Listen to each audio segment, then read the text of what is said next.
Howdy gamers, old gamer guy here. I recently made a video talking about how PSVR2 has really recharged my interest in No Man's Sky. And that interest shows no sign of slowing down. I'm still playing this just about every day.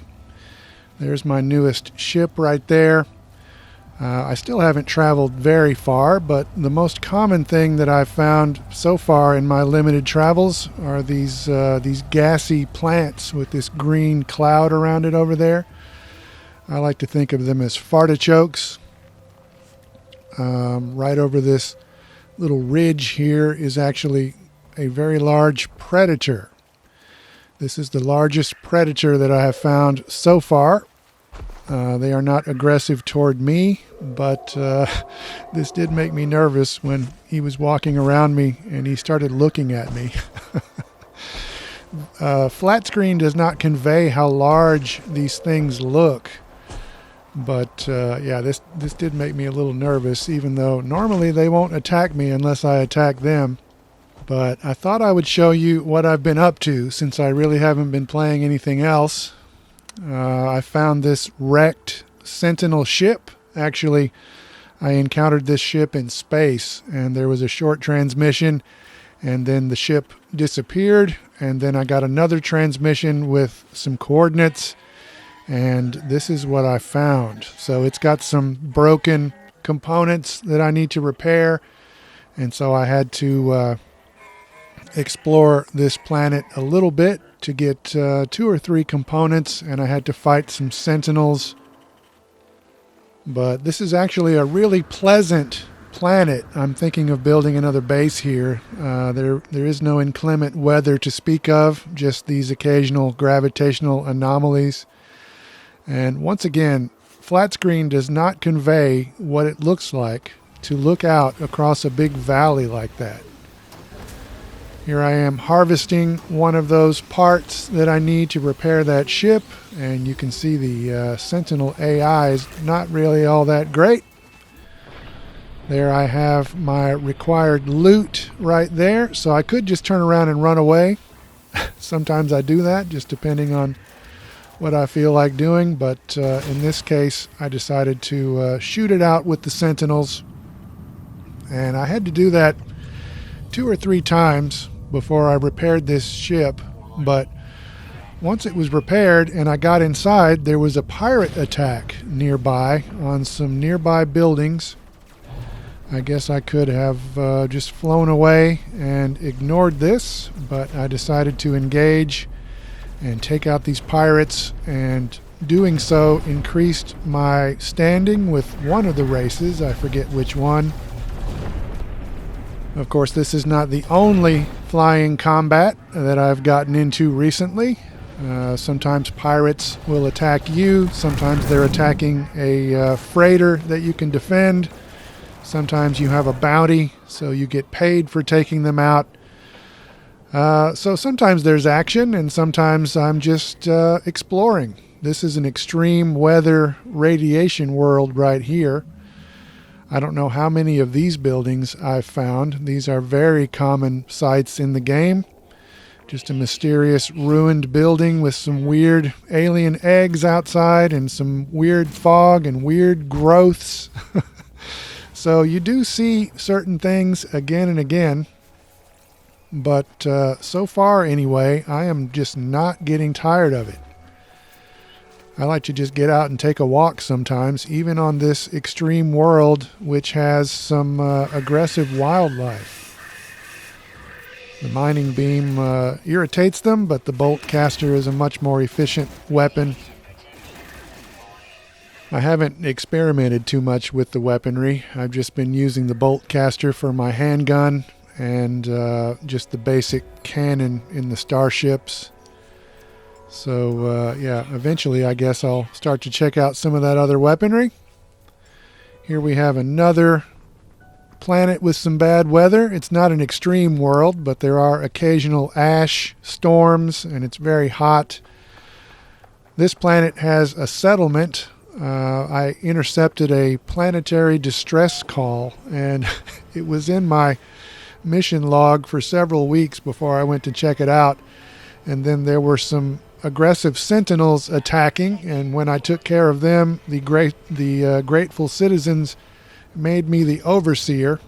So now I can make decisions about what to build, what sort of improvements to make in the colony, and I can settle disputes between the citizens. Here I am hiding from an ash storm. There was a recent update that improved the exteriors of space stations, so now there's a greater variety to the way those things look on the outside, and they changed the way they look on the inside as well, which is cool. Here I am landing. The interiors don't have as much variety as the exteriors, but they do look a lot cooler. There's still a variety of vendors in here, so I could do some shopping if I wanted to, but I'm actually about to respond to another distress call. Occasionally, you get these distress calls from your colony. I'm cutting out some of the travel time right here, but here I am materializing, and we have some more aggressive sentinels to deal with. Once again, the AI isn't great, but these battles will escalate as you take the sentinels out. So here I am taking out a walking sentinel. There are actually larger sentinels than that.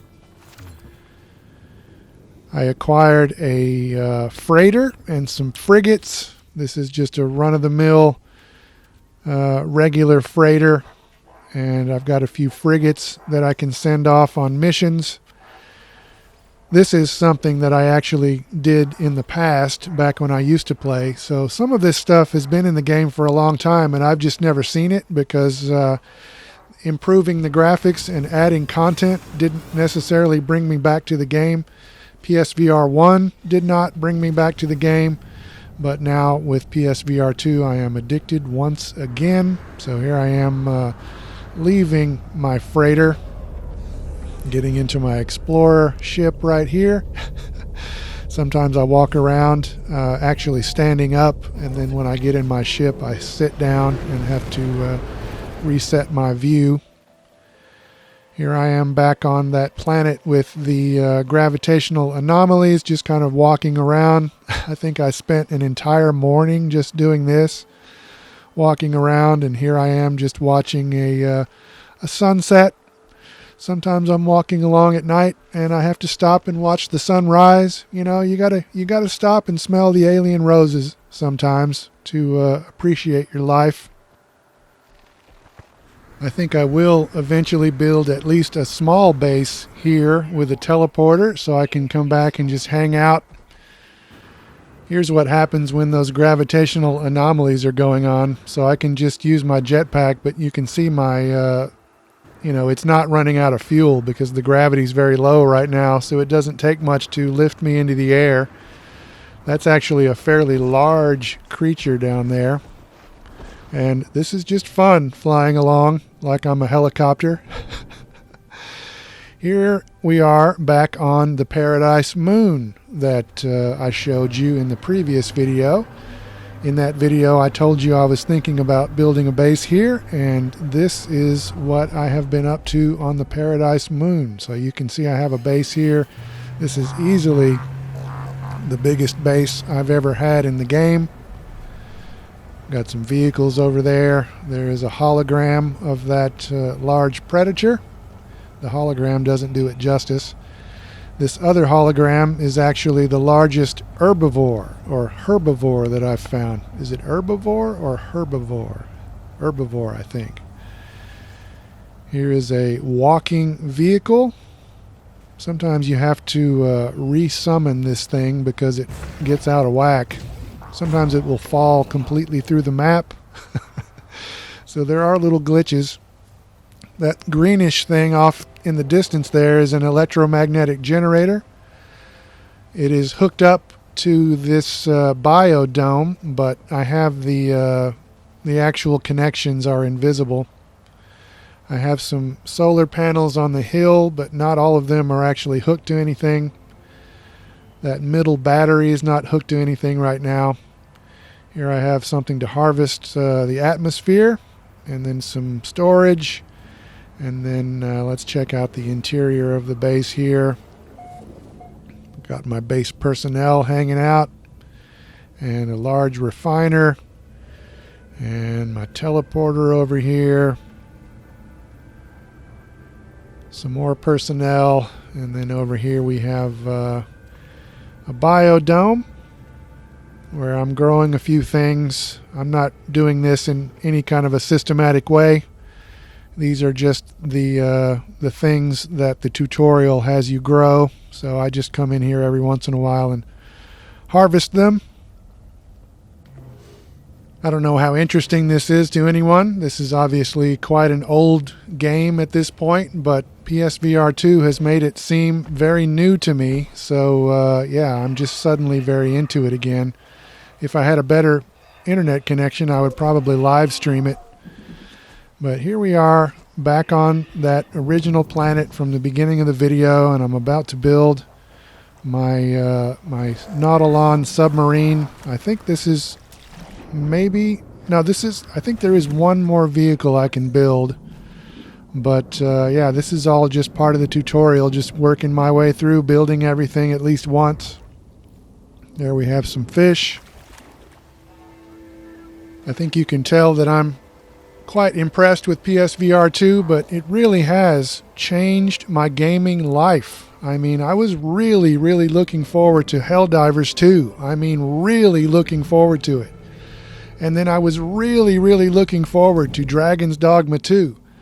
And I bought Helldivers 2, and I think it's a great game, but I have barely played it. And I have not even bothered to purchase Dragon's Dogma 2 yet.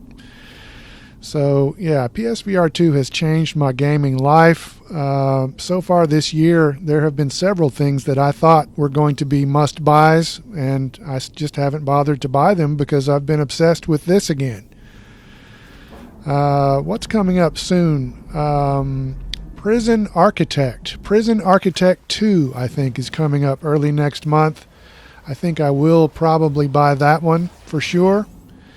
Right here, I misunderstood. I wasn't reading what's on the screen, so I didn't realize I need to make fuel. And I thought the problem was that I built the thing too close to the surface of the water. So here I am moving it mistakenly. Harmless mistakes are fairly common on my channel, but never mind that. Damn it, I'm having fun. And speaking of fun, I hope you've enjoyed this video. More videos soon, but for now, as always, thanks for watching.